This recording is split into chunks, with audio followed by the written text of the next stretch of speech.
Welcome everyone to Crypto Wall Street. This is Charlie Tosco, directly from New York. We're sitting here at MadHive's office in New York with Adam, and I don't know how to pronounce the last name.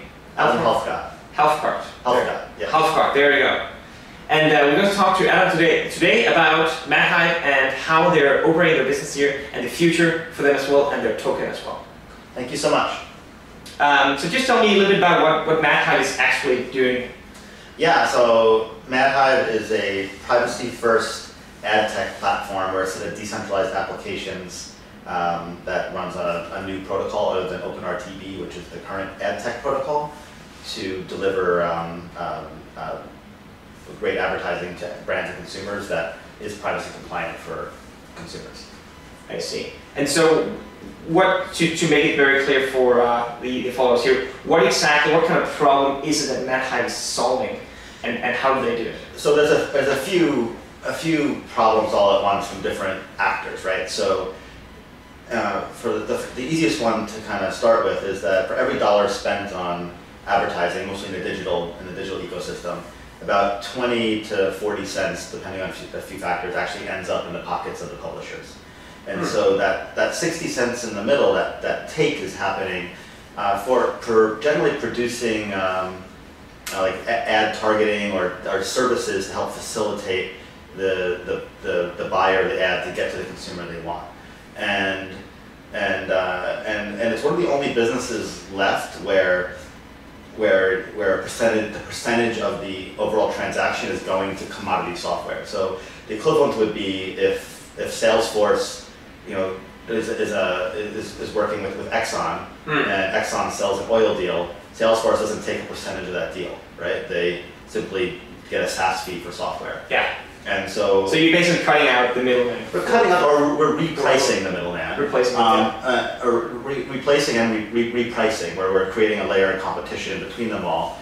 And the other way that we're doing that also is by decentralizing the ad decision. So right now, when someone is seeing an ad, there's a centralized server that's deciding who that ID should see that ad. And so by moving that decision onto the device itself, we can secure the user's data, but also we can also have that ad decision happen with the user's first-party data, their own data, in connection with the brand, and that's how we end up cutting out a lot of the middle. Interesting.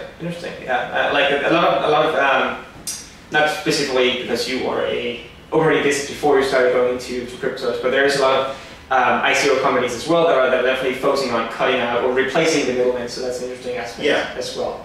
For sure. Yeah. How long time has Hive been around?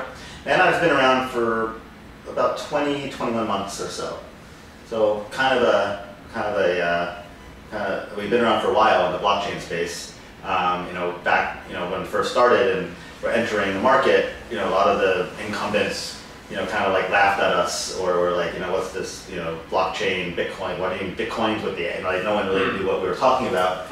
We kind of stayed kind of true to our message, and then a couple of the major incumbents like Comcast started announcing blockchain projects, which kind of woke up a lot of people, and that all happened at the same time with the Bitcoin price rising and everything else, and people taking this stuff seriously. Yeah. So talking about blockchain, why is it that MadHive is focusing on utilizing blockchain for this? Why not operate on the internet, for example? What's the purpose of utilizing blockchain? Yeah. So there's a few things, but the simplest, the feature that blockchain gives is this peer-to-peer value transfer with no central authority, right? So we have this way of transacting value between counterparties without a central authority deciding if that's okay or not, right? And we can move a lot of the software that people charge a lot of money for into a protocol layer and let decisions happen and things happen without someone tweaking the dial. So in the centralized world, our CTO Tom was the founding CTO at Zynga. He built Farmville and Mafia Wars and things like that. Yeah. And which was really great. They built that on the Facebook ecosystem, which is a closed source centralized platform. And at one point, after the Zynga games built a lot of the Facebook user base, Facebook just turned off the ability for Zynga to monetize, and took that themselves. So in a decentralized blockchain network that's run on a protocol, and all that is in the protocol itself, that option isn't available anymore, and it levels the playing field. In that sense. So that's why. Interesting. Now, just to make it clear, MadHive here was an operating business and is an operating business that is separate from the tokens that's coming out as well, right? Yeah. We can talk a little bit about that. So first of all, why even move into starting a cryptocurrency here? Like move into tokens? A few reasons. One, we're a blockchain company. It's a crowdfunding around tokenization is a great way to raise money. There's really no getting around that. It's a lot easier than venture capital. MadHive has raised close to $5 million in venture capital over the past year and a half. Well, excuse me, just to cut you off really quick here. Yeah. So just as a general question for that, do you think that's the main reason for majority of companies out there starting a cryptocurrency? That the opportunity to fund money through that is do you think that's the main purpose?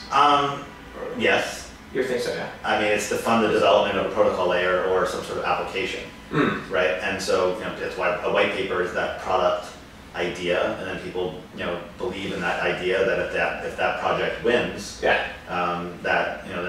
tokens will be immensely valuable in the future. A lot of the speculation we're seeing on tokens today, I think that'll normalize over the next 6 to 24 months. It's hard to meaning what?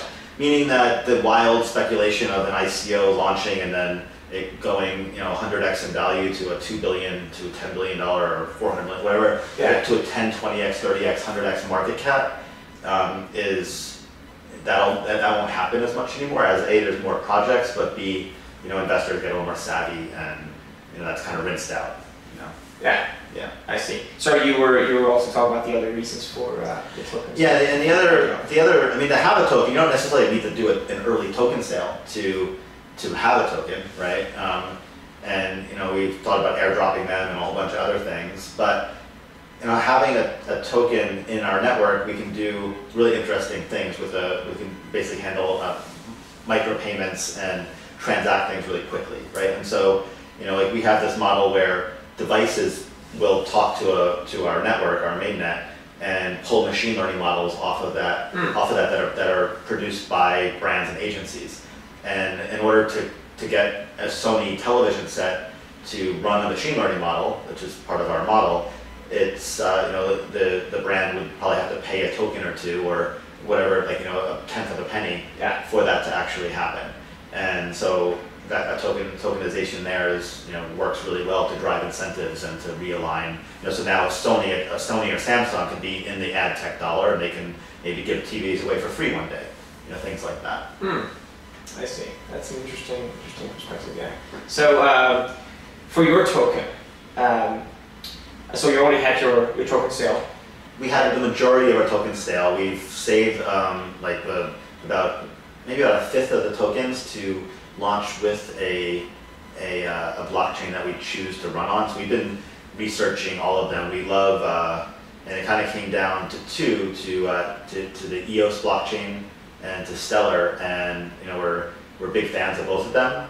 EOS still has a little bit of time before the mainnet will launch. I think it's launching in June-ish. Yeah. And so we're going to launch initially on Stellar and run on that and interoperate with the both, as there's the payment features work really well in Stellar, and the smart contract features in EOS work really well. So a common pattern that other projects have done, which we'll probably use, is doing atomic swaps between the equivalent of the ERC20 in the EOS platform and the Stellar token, so we can swap them back and forth, which is a model that the KIC or the KIN ICO works with as well. Yeah. Okay. Interesting. Well, so Adam, talking about starting MadHive here, there's always lots of challenges and obstacles. But what are just very briefly, what have some of the biggest obstacles been in MadHive's history here to come where they are today? Yeah, in the context of tokens, really kind of understand, a token sale, you kind of become a public company in a new kind of way. You're now beholden to to your community that are token holders that aren't necessarily your customers, right? And so for me personally, I'm a very operational driven founder. I've built a bunch of other SaaS companies in the past, and I've never ran a public company before. And so, I'm always like, chasing the business side and getting the next operational deal in. Like, can I get this other partnership with this company, get the software sold, and then drive the partnership and kind of build. And, what I've had to really learn is, how to message all this stuff, the great stuff I'm doing. I'm still learning, I'm not that great at it, and then letting the community know that the amazing things that are happening, right? I'm not even that great at it with our own investors. They just really like us. Yeah. So that's one thing operationally there that's been really difficult. And then the other side is just education about blockchain. A lot of people think blockchain is like a tangible thing, like a router or like a, and the other, and the reality is it's just another, tool in a toolbox that provides a new way of doing something in software development. It's a data management tool that, it provides a new layer of security or an upgrade to the way the internet works, and it's been challenging to communicate to the incumbent companies and potential customers what that means, and also just for ourselves, product development. It's a new, we have it's a new way to design. We have 30 plus years of software development in the current model, and we have a few years in this one. Yeah. Interesting. Would it be fair to say that roughly said that blockchain is simply a network? It's a software platform to transact some kind of digital assets, like very roughly. Yeah, I mean the top line. I was at a talk in Singapore, and Vitalik gave, and he gave the simplest explanation I've heard, and I use it a lot. Is a blockchain is a decentralized network with a memory. Right, so if you think about a decentralized network like BitTorrent or Kazaa or even the old Skype or even old Spotify, they don't have, there's no state, there's no memory. It's just one transaction and it's done. Mm-hmm. And if that network itself had a memory, like what happened first or this or that, provenance, all this type of stuff, or transacting a value, what can you do with that memory? Yeah. And that's the transacting a value or smart contracts and things like that. I see. Interesting. That's a good explanation for sure. Yeah. Yeah, it's like when I heard that one, I was like, oh, that's it. Finally. So. Yeah. Interesting. Now, so what's the next steps for MadHive here? What are the next milestones you're getting to reach in 2018? Yeah. So we have one major one, which is it's my personal mission to conflate the token world and the real world as fast as possible. I want to have the MADtoken be one of the first commercially used tokens by capitalism, and I think we're on our way to do that. So just explain me that quickly. What do you mean by that? So, like, from my understanding, is that you want institutions to start transacting? Yeah, like right now, so there's $300 billion spent in the United States on advertising. Yeah. Right? None of it has anything to do with the blockchain at all. There's a couple of companies that have slapped blockchains on top of the existing thing for auditing, right? So the current programmatic advertising, that 60 cents I was telling you about that gets lost, there's maybe 10 different actors, and there's a lot of people that commit fraud in there, like New York Times. There's 10 times more ad impressions sold for the New York Times than exists. Because there's people forging New York Times impressions into the marketplace. Yeah. Right. So with simple cryptography, with no blockchain, you can fix that. There's iterations happening there. Yeah. And then there's lots of other fraud or arbitrage that mostly happens. That like if you're in market for a car, you're very, very valuable. But there might be something that looks like you're in market for a car that isn't valuable, and then so I buy that and I resell it for the expensive one to the other guy. And so again, that's kind of like, so I might buy your ad for 10 cents and sell it to somebody else for $20 because I did some data science and know that you actually want to buy the car. Yeah. And I don't pay Fox, who actually found you, that $20. And so there's applications that kind of solve that, that kind of point out the lights, and like what we like to do is actually just redo the pipes, and that's what we can do there. Just playing devil's advocate here, not that I don't believe it, but I do hear other people questioning, because it sounds like you do want the ad world here to start using MADtoken here to transact as the medium for payment. Yeah. Where a lot of people would probably argue that, well, why would that ever substitute our fiat money. So it won't, and it definitely won't. And so we've developed a pretty complex model, not really complex, but we've used in like commodities trading, for example, if you're buy a whole bunch of like beryllium from China in Chinese yen, and then I have to process that into Chrome and sell it to Ford like a month later, the yen dollar like currency pair might change a lot in that month. Yeah. And so and because it's a commodity, I'm going to lose money. So how commodities traders fix that is with options, right? On the Chicago Board of Options. So if I go buy that beryllium, I then buy options at X at that price. So if the price moves, I can still make the money, right? Price, yeah. So what we're doing is allowing fiat transfers to happen. We move everything into Bitcoin, and then we buy options against the Bitcoin at the price on the new options exchange that's open now. And then, so we can guarantee payment to the other side, so we can deal with deal with the fluctuation, and then we in out. And the buyer and seller are dealing in dollars. And we use the cryptocurrency as a way to monitor and transact and disperse payments. Any of the players can obviously transact in the crypto if they want, but we develop these like pipes to fiat because of the exact thing you say. And not like major ad agencies like WPP or Ford or L'Oreal, there's going to be a while till their procurement departments are like paying for things in Bitcoin. So yeah, interesting. So just shortly here, Adam, just tell me shortly about like the team, the combination of the team here at MadHive. I mean, where are people coming from? How do you get them in? And is it all connections or? Yeah, I mean, a lot of my team here have built startups with me in the past. I've been doing the startup stuff since the late '90s,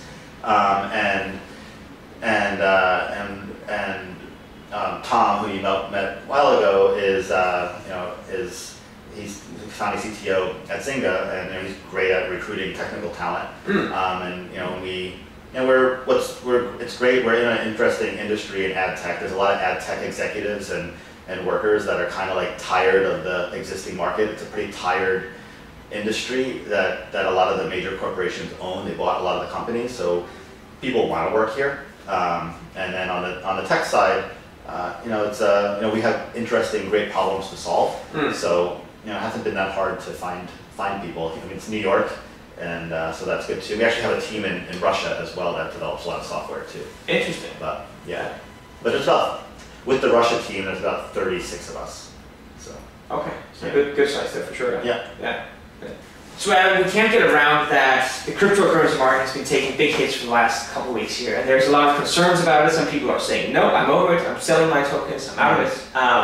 But just, I'm curious here, how has the crypto market crash or correction, so I was saying, affected your business, or does it affect it?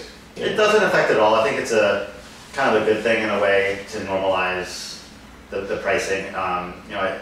It's hard to know what a Bitcoin is worth, in a lot of ways, or any of this other stuff. It's we hedge, like we have like some the money that we've raised in Bitcoin and Ether. We have like a practice where we kind of have some, and we always maintain a couple of years of liquidity and fiat and whatnot. I mean, we have 30-something people, and there's families, and we can't hedge everything or risk everything with hoping it goes to $100,000. That's a little but at the same time, I do think the market itself is still undervalued. I think there's a lot of, yesterday during the bottom of the crash, there was the second, like on Bitfinex and on GDAX was the second highest day of Bitcoin trading ever. Since 2015, there was a day. It was, I think on GDAX, 96,000 Bitcoins traded yesterday, and on Bitfinex, 195,000. Wow. Which was it's significantly higher than normal, and I think that's just a lot of the major. I think there's a lot of selling going on, but I also think it was a lot of people accumulating Bitcoin, and that's why we saw the jump today. And I don't. It's hard to say if we're going to have another one of these crazy bull runs. There's a lot of reasons for that, but I think we're on a good track. But Yeah. Just on a quick note, I forgot to ask you before, the MadHive token, which exchange, can you tell me? Can't talk about that yet. No? At all. There's just, it all hasn't happened yet. Okay. And so tell us about like when, like the approximate will come? In like April or so. Around April? There's another, we have a sister token of sorts, or a, so a company that we're really close with that helped us launch is called BTC Media. They own a couple media properties like distributed.com and Bitcoin Magazine and Why Bitcoin, things like that. Yeah. And they launched a token called Poet, P-O-E. And so, we followed a lot of the same practices that they use there. So that, that same relationship exists there. Yeah. Yeah. Interesting. Yeah. Just wait for that to finish. Yeah, very strange. It's fine. Well, I want to ask you again, just because there is a lot of hype about the markets here and going up and down. So, just in your personal opinion here, there's a lot of talk about institutions manipulating with the market. Yeah. What do you think about that? 100%. Yeah. I mean, it's like in any market that manipulation or fraud or whatever you want to call it can happen. It generally will happen. You have to assume, right? So if 1,000 people do own the majority of Bitcoins, there's definitely interesting things that can happen. What I think is really interesting that can happen here though is finance and the big finance decides to get stuff like tries to short or long the market in weird ways. I think there's enough Bitcoin whales out there that will that they can kind of outlast. Like it would be interesting to have a Bitcoin whale kind of crash a big huge short from JP Morgan or something like that. And I think we'll see something like that happen at some point of a Lehman style mess up by a bank because a multi-billion dollar whale does something. Sure. Yeah. On that note, Adam, because I guess the way for institutions to participate in the cryptocurrencies is through options and shorting it, etc. Because I guess it's hard for them to really expect opening an account and push money directly into the cryptocurrencies. Yeah. Or do you think that's happening as well? I mean, big financial institutions, it's hard to get the client's money into it. From that point of view, yes. I think it's. I think we don't know a lot of stuff that's happening. I think there's definitely a lot of these crypto hedge funds that are doing that are developing products that the banks can buy, not just like the options and things like that, but if a major crypto hedge fund develops a product and develops a way to have investment into that thing, then that's kind of a custody in a weird way. Yeah, so you think they'll find a way somehow. 100%. And then but then I think the issue with the cash settlement of the options is kind of weird because the great thing about Bitcoin is that it's deflationary. And that kind of makes it not deflationary from a market dynamics point of view. So I think that might have effects as well. But it's really, it is the fact that having it being a retail first asset class is the most fascinating part, and that's why I think we just, and it's a worldwide asset class. Yeah. So how long do bubbles last? Is a 50-year growth cycle, is that a bubble or 100-year or not? I don't. Yeah, see, that's a good question. Or is that just the way it is now? Yeah. Yeah. So again here to ask you, so what do you think? Again, to get back to all the skepticism about cryptocurrencies, where do you think cryptocurrencies are in terms of acceptance and usage, in just let's say end of 2018, because a lot of things are happening. I mean, the prediction we're about 1% of people, which are probably less than that, have touched a crypto in the world. Yeah. And the prediction is the end of this year would be 3%, which would be enormous. That would be great. I mean, you see the weight happening on things like Robinhood and stuff like that, offering it. It's hard to know. When we did our ICO, there's many investors that want to invest $30.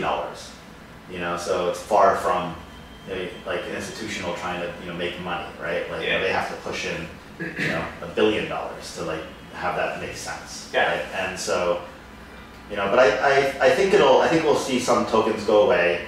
I think some scams will get to light. I think there'll be a lot more stringent actions around just the community forcing projects to be more legitimate. I think projects like T0 and Polymath and whatnot are really, really great to have securitized actual asset-backed tokens. Yeah. We're just in the early days. It's like 1921 stock market right now. So. Yeah. That's a good comparison. Yeah. Absolutely, yeah, for sure. Well, Adam, that's what I have for you today, or the questions I have. Thank you very much for sharing that with me and the viewers here. Cool. Thank you very much. Thank you, guys.